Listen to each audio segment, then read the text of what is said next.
Bonjour, bienvenue à la leçon 2. I hope you've had a good week. J'espère que vous avez passé une bonne semaine chez vous, à part sortir pour acheter des provisions, des médicaments, ou peut-être vous travaillez. Et en plus, il faut prendre un peu d'exercice parce qu'il fait très beau en ce moment. Hein? Donc, on s'approche du week-end de Pâques. Donc, aujourd'hui, on est déjà vendredi saint. So, Good Friday. C'est un peu surprenant peut-être. En France, ce n'est pas un jour de congé. Hein? Bien qu'en Angleterre, ça soit un jour de congé. So, in France, they don't have this as a bank holiday, but they do have the lundi de Pâques, Easter Monday, as their bank holiday. We're quite fortunate here. We have the long weekend. Huh? Okay, so last time, my little board here, we looked at adjectival placement for certain adjectives which change their meaning if they're in front of the noun or after the noun. So we'll have a quick look at those again. I want to focus on 2 or 3 which I think are probably the main ones to focus on, as with the meaning changes quite substantially. Then we looked at the verbs using etre in their past. I've written past tenses because we've looked at the past tense with etre with our little handout, this one here, with the forteresse or the chateau, where you've got the verbs flying in and out, and we did say that they were verbs of movement, and we've got 14, haven't we, on our list so far that we've looked at. A couple of those change and actually do take avoir in the past tense. Can you remember when that occurs? We'll demonstrate that in a moment. But I've written past tenses because, of course, they will use être in their past, like je suis allé, je suis retourné, je suis revenu, nous sommes arrivés, nous sommes entrés, etc., etc. But also, if you look at the plus que parfait, the pluperfect, which I'm going to look at as well today, some of us in our lesson in Liscard, where we've been having our lessons together, we were going to look at the pluperfect tense, so we're going to look at that today. And then we'll look at the devoir, which, if you remember, was the sheet of verbs where I read them out, about 10 of them, and I wanted you to put them into the perfect and the imperfect and the future tenses. Okay, so we'll go over that shortly. Quick look at Easter vocabulary, and that should take us up in good time to prepare our lesson with. So, adjectival placement. I gave you this little list of ones to look at. Can you think of 3 particular ones which you would say the adjective does change quite a lot according to whether it goes in front or after the noun? For me, I think probably the first one that we had on the list, ancien, is the one that I would look at.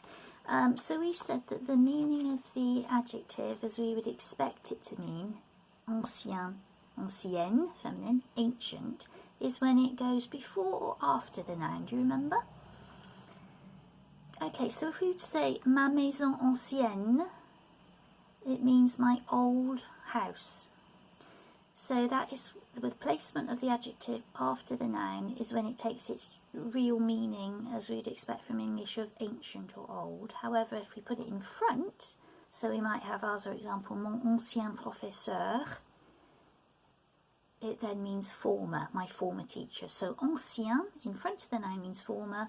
After the noun, what we might expect it to mean is ancient or old. Okay, très bien. Another one I think is particularly one to look out for is même. Towards the end of our list, we had même. So we know typically if we say la même chose, there the meaning of même is how we might expect same, la même chose. Huh? So if we've got ce sont les mêmes stylos, hein? La même couleur, hein? Same color, okay? Les mêmes stylos, même couleur de stylo, same color of pens. Whereas if we put the même after, we could have le jour même où je suis arrivée chez moi. Là, il y avait mon ami qui était déjà arrivé. So the very day. Okay, so le jour même, when même goes after, it means very. if it goes in front, it's how we might expect it to mean la même chose, the same thing. Okay, so that's that one. The third one I thought was worth looking out for is one of the last ones on our list we had, was propre. So this really does change meaning quite a lot. So I said, étant donné que nous avons beaucoup de temps où nous sommes obligés de rester chez nous en ce moment, dans cette période d'être en isolement, il faut bien nettoyer la maison, l'appartement, là où vous êtes. Donc j'espère que nous avons tous les maisons propres. So if the noun goes in front and then we've got propre after, it means it's clean, doesn't it? Okay. However, if we put the adjective in front, so I've got mes lunettes, ce sont mes propres lunettes. I couldn't wear my husband's. Here, ce sont les lunettes de mon mari. There we are. Can't see a thing now. Okay, so propre, if it goes in front of the noun, mes propres lunettes with an S on propre, it means my own. Okay, so that does change meaning quite a lot. So those are just three that we picked out from our list there. Second thing was then our verbs with etre. So another quick look at these. Do you remember the one that I pointed out where it doesn't take etre in the past? So on what occasion that would happen? So we've got the kind of like the opposites, if you like. So you've got arriver, je suis arrivé. The contraire of arriver is to leave, so the opposite of that is partir. So we left, nous sommes partis, and it's partir de, so you've got the preposition de after partir. So we left the house, nous sommes partis de la maison, pour faire notre exercice. Okay, then we can go out. So going out is a bit different to leaving. Okay, so to go out is sortir. To enter, the opposite of going out, is to come in. You see this typically at the airport. You've got la sortie is the exit, l'entrée is the entrance, so entrée is to enter. Okay, now that was actually one of the verbs we mentioned, where if you've got an object after sortir, then you would actually use avoir. So if I remind you of my bag, mon sac à main, j'ai sorti mon stylo. J'ai sorti mon stylo de mon sac. So that would mean I took out the pen from the bag, from my bag. So this is then a transitive verb, which means it's got an object after it. So sortir un stylo d'un sac, par exemple. Okay. The same thing is you could enter something into something. Donc j'ai entré mon portable dans mon sac. So you would probably say j'ai mis, I put it in there, but to enter something into. The other ones on here where that happens are here. You've got monter and descendre. Okay, so you can say nous sommes descendus la France. We went down through France travelling. Nous avons voyagé le long de la France. Nous sommes descendus. But if you come down a mountain, you've then got an object, really, a proper object that you're coming down. Nous avons descendu la montagne. Okay, same thing with monter. Je suis monté, so I went up wherever. But if you went up the mountain, j'ai monté la montagne, because la montagne is the object for monter or descendre. You took the tent down in the field.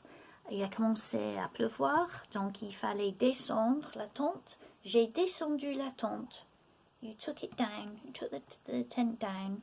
Ou j'ai monté la tente parce qu'il a commencé à faire soleil. Sun came out, put your tent back up. So, usually counted as the verbs that take être, monter, descendre, sortir, entrer, you might see quite rarely probably. But if they've got objects after them, then they will take avoir. Okay, then we've got to die, mourir, to be born, naître. We've got to return, retourner, so that's where you've gone away and you come back to the place, as the arrow demonstrates. Okay, You've got tomber, je suis tombé. And then you've got coming and going, so to go, aller, venir, coming back. Okay. And then you've got rester, which we actually said was one which probably doesn't fit the bill of being verb of movement. So rester is to stay. What's to rest? To relax and rest is a reflexive verb. Se reposer.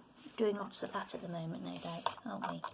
Okay, so that leads on nicely to our verb sheet. Now, because you couldn't read it probably very well, this is going to be a handout on my website, which I'm working on at the moment, and they've just got to be uploaded now. But on the list, I asked for, if we look at the perfect tense first, some of them are verbs with etre, and some are with aller, are with avoir. So we've got the first verb on here was je donne. So your perfect tense in this column would be j'ai donné. Okay. Next one, je finis, would be j'ai fini. Je vends. I hope you heard what verb that was. So vendre is to sell. So je vends, I sell, I am selling, I sold. J'ai vendu. Je vais, so that's irregular, it comes from aller, so the past tense is one of our verbs that take être. So je suis allé, and then we do the liaison with the est into the a, je suis allé. Plural, nous sommes allés. So je is the first person singular, so what equates to that first person plural, so I become we, is nous sommes allés.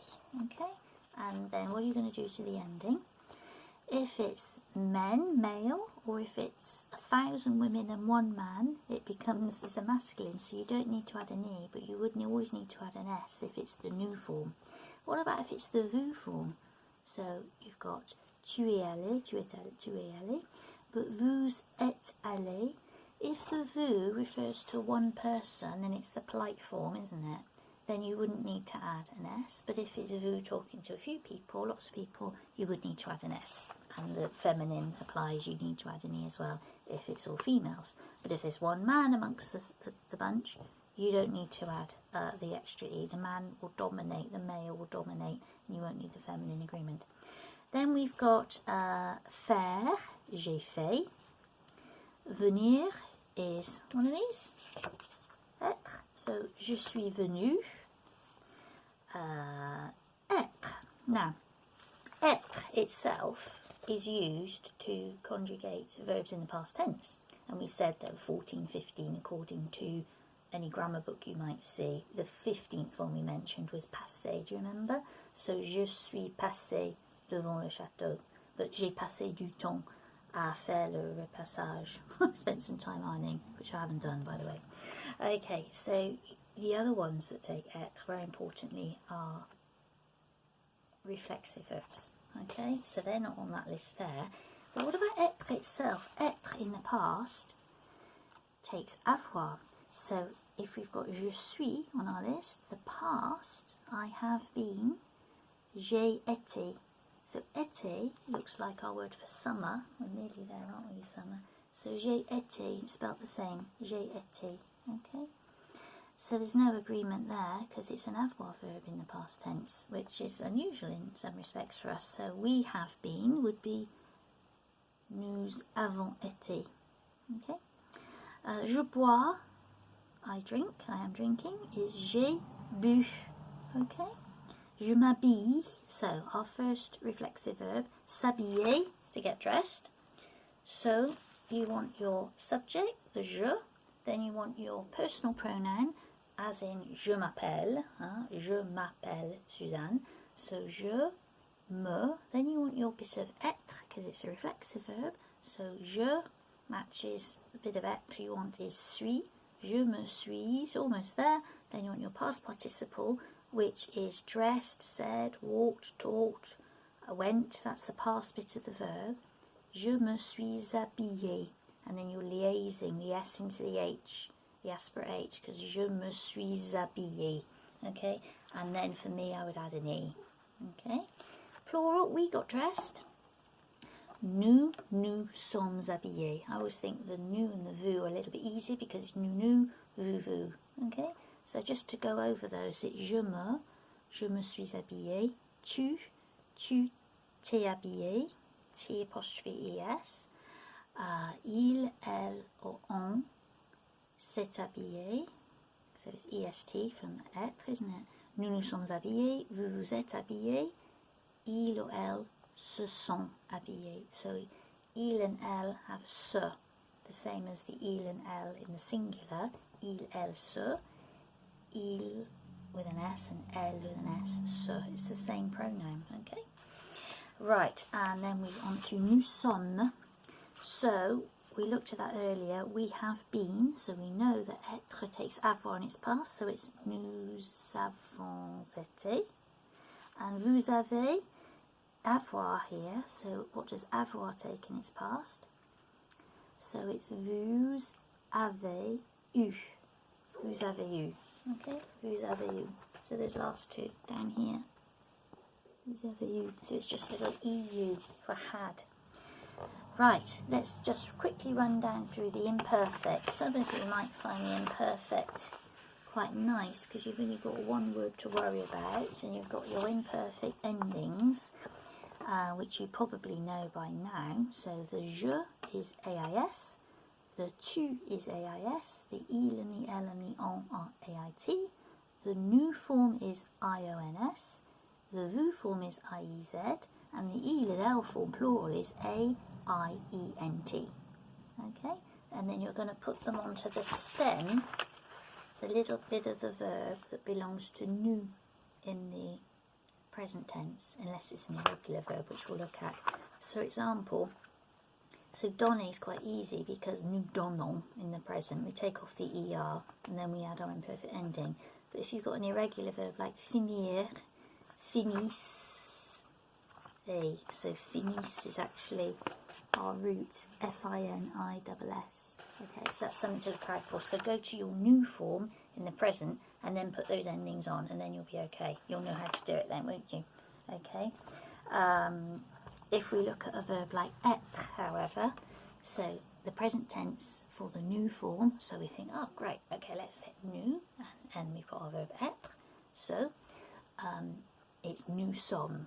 Well, we don't use some to form our past tense of imperfect of etre. We use the et, so it's étions, we use et, so that's irregular. Okay, but let's go then. So je with donne, so it's je donnais. So if you have a quick look at my list, it's AIS. Je donnais. Okay. I was finishing. Je finissais. So with vendre, je vendais. Je vais, so it's aller, so straightforward enough. It would be nous allons, wouldn't it, in the present tense. So we take off the ONS and we add j'allais, AIS on the end, because we're looking at the je form. J'allais. Je faisais, so FAIS, because nous faisons, isn't it? Nous faisons is the present of we are making, we're doing. So faisons, FISONS. So we take off the ONS and we add the imperfect ending. Je faisais, je venais, I was coming. J'étais, so we looked at être, we said we can't use nous sommes, the nous form, we have to go to ET and then add our imperfect ending. So j'étais is used such a lot, or c'était, it was, for describing what the weather was doing, a state of affairs, a state of being, so the house was blue, the sky was blue, the birds were singing, the weather was nice, or for descriptive purposes, okay, in the past tense. So j'étais, you'll be using that one a lot, or c'était, C apostrophe, and then été, ending in T. And now, je bois, irregular, okay, but if we go to our nous form, we'll be okay, because it's nous buvons, so we take off our ONS, and we just add our imperfect ending, AIS, je buvais, so not too bad after all. Je m'habille, je m'habillais, straightforward. We've looked at the nous with être, nous étions, so we've got our plural remember at the bottom. I might give you two plurals, nous étions. And then the last one, vous avez, just put an extra letter in there to make it imperfect, which is an I, vous aviez. Okay, good. future tense, what can I say? Pretty easy, I would say here. Future tense, the proper future tense. What do I mean by that? Well, in English, we've got I'm going to do something or I will do something.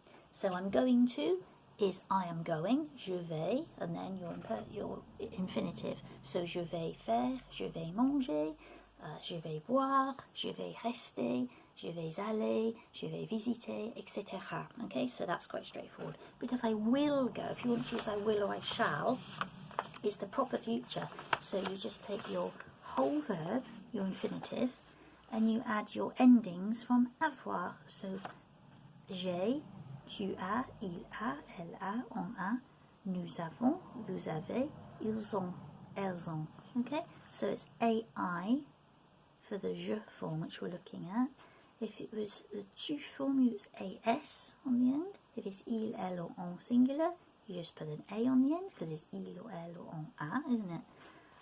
Nous avons, so it's ONS, you add on the end of your infinitive. Vous avez, you add EZ. And the il and elle plural, you add ONT. So the future tense is actually fairly straightforward. Sometimes more difficult to pronounce for us because it's the whole infinitive plus this ending, so it's quite a long word sometimes. So the first one, je donne, je donnerai, je finirai, for finir, je vendrai, I will sell. Now, aller, irregular, you might expect that. Other ones that are irregular, so you've got aller is irregular. Can you remember what it is? You've got etre, which is irregular. Can you remember what that one is? And you've also got avoir, which is irregular. Can you remember what that one is? And also we've got faire, which is irregular. Can you remember what the stem or the root of that is before you add your future endings, your avoir endings? So, aller is ir, okay? So it will be j'irai, I will go. We will go, nous irons, ir, and then ONS, okay? Faire, je fais. So the irregular form of the future for faire is ferai, F-E-R. Okay, I was thinking if you say it on its own, it's faire, like the word for iron, but ferai for the future.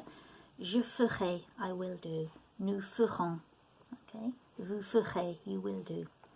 Now, venir is a nice sounding one. It turns into vient.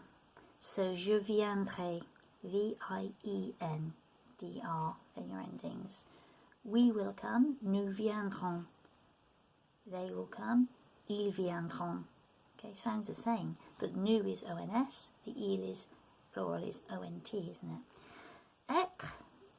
Okay, you might know this if you know some Spanish. Que sera, sera, for example. I don't know that much Spanish, but it's the same root, S-E-R. So, je serai, nous serons, il sera, he will be. Okay? Je bois, that goes back to the regular look of the infinitive. Je boirai, I will drink. Okay? When it becomes reflexive, as I say, it's quite a long word to pronounce. So, je m'habillerai, I will get dressed. Okay? And then we've got the nous sommes, so it's être, so we go back to ser, nous serons. And vous avez is from avoir, so what was the future root or stem of the verb for avoir? It's vous aurez, A-U-R-E-Z, okay, vous aurez. Très bien. So, same thing for this week's homework. I want the same verbs, and this time I want the first column to be pluperfect, which we're going to look at shortly. Subjunctive. Okay, subjunctive is something we can look at briefly. So the subjunctive is a mood. So normally when we speak in the indicative tense. So something is happening, it's factual, it's definite. Subjunctive is where there's an element of doubt or a wish or a desire, and it's used after many, many expressions in French. It's used quite frequently actually. So you might have it after typically something like bien que, although, bien que je sois contente de rester chez moi, j'aime bien aussi faire de l'exercice dehors, surtout parce qu'il fait très bon ce moment. So, although I am happy to stay at home, bien que je sois, so sois is the subjunctive from être. If I speak in the plural, nous bien que nous soyons, S-O-Y-O-N-S. So each verb has got its own thing. It will all do its own thing. A lot of them don't look too different, but être is particularly different because you've got je sois, soyons. Aller will look different. Faire will look different. Avoir will look different. Most of them will have their own thing going on. They will look quite different. However, the subjunctive, generally you will use it in the present tense. There is a past tense which exists, but you probably see that in very high-level literature and poems and that kind of thing, but really for speaking or just in the press where you will see it written as well, in magazines, newspapers. They use the present tense as subjunctive. And then the last column I want is the past historic. Now that is another thing altogether. It's not something we particularly learn the endings of, but it's something you need to recognise if you like reading French, reading stories or poems or literature or the written press. You will need to look at the past historic because it's a written past tense and it's one word. So you've got it on the end here. You've got one word. If you can look it up in a reference book, so much the better, a little verb book, like a Collins verb book. Another very, very good website to go for information, I find, is wordreference.com. And then you look for your French-English or English-French version, and you can look up lots of things there to help as well. So that's excellent. So I want the pluperfect, subjunctive and past historic. Our verbs again are je donne, je finis, je vends, je vais, je fais, je viens, je suis, je bois, je m'habille, nous sommes et vous avez. Okay, so I'm asking you to do the pluperfect, but what is the pluperfect? Well, it works the same way as in English, okay? So you have the pluperfect to express a past action which has been completed before another past action. So, for example, that sounds quite technical, but all it is really is that I had already eaten my tea when my husband came home. I had already done, we had already done. So you're just going back a tense before the next past action comes along, okay? So it's a finished past action and then another past action subsequently follows it. Different to the imperfect, of course. So the imperfect is a long timeline, okay? So it's a long line of something going on in the past, and then a perfect or a pluperfect action comes into that. So it was a lovely sunny day when I went out. I did some shopping. I went for a run. I walked the dog. My husband had already woken up when I made the breakfast. But all the time this is going on is the imperfect, okay? So to make the pluperfect, maybe not surprisingly, you need that part of the imperfect tense. So instead of j'ai donné, so j'ai is the present of avoir, isn't it? J'ai donné, nous avons donné. You'll just go back a tense and you'll take the imperfect of avoir in this instance, and it would be j'avais donné, I had given. Nous avions donné. So, not too tricky, I would say. However, when we start using etre, verbs with etre, it does get a little bit more difficult because we're saying I had gone out, and actually, if you're going out, sortir, you need etre. So, j'étais sorti, I had gone out. And we're saying had, and we're thinking, oh, avoir, had. But it's a verb that takes etre. So we mustn't forget that these take etre in the past, even though when we're saying the pluperfect tense, we're going to be saying you had done, we had gone out, we had eaten, we had arrived, whatever it happens to be, we just still follow the rule of the verb, whether it's an avoir or an etre verb. So, we know what the pluperfect tense is now. It's a past action that happened before another past action follows it. So I had eaten my breakfast when the alarm clock went off. So you'd already woken up earlier than your alarm clock, for example. So how do we make it? Well, how do we form it? It's quite straightforward. So you've got here, this is another one of my handouts for you, but I'm sure you'll be able to manage it actually, because you all probably know your imperfect tense by now. We just had a quick recap. So you've got j'avais, tu avais, il, elle, on avait, nous avions, vous aviez, ils ou elles avaient. Okay. If it's entrer, a verb like entrer which takes être, you've got j'étais, tu étais, il ou elle ou on était, nous étions, vous étiez, ils ou elles étaient, ils étaient, elles étaient. Okay? And then, well, then we've got reflexive, which is going to also use etre, of course. So, je m'étais habillé, tu t'étais habillé, il ou elle ou on s'était habillé, nous nous étions habillés, vous vous étiez habillés, ils ou elles s'étaient habillés, which sounds a bit like our singular, doesn't it? Il s'était habillé, il s'était habillé. So is it he had got dressed, or is it they had got dressed? Sound the same, okay? So, and then of course the rest of it is just the past participle, the same, spoke. So, oh, I had spoken, huh? J'étais, sorry, over here. J'avais parlé, okay? Nous avions parlé, okay? And then over here you've got we had entered, nous étions entrés, okay? So you've got your imperfect and then you've got your past participle as usual. So have a go at these and then see if you can translate them. She had spoken and then we left. She had spoken and then we left. The second example, this tense is often used with already, so I had already eaten, I had already drunk, I had already got up. So this next example, typically you use already because the action's already happened when something else then happens afterwards. So they had already finished when I left. They had already finished when I left.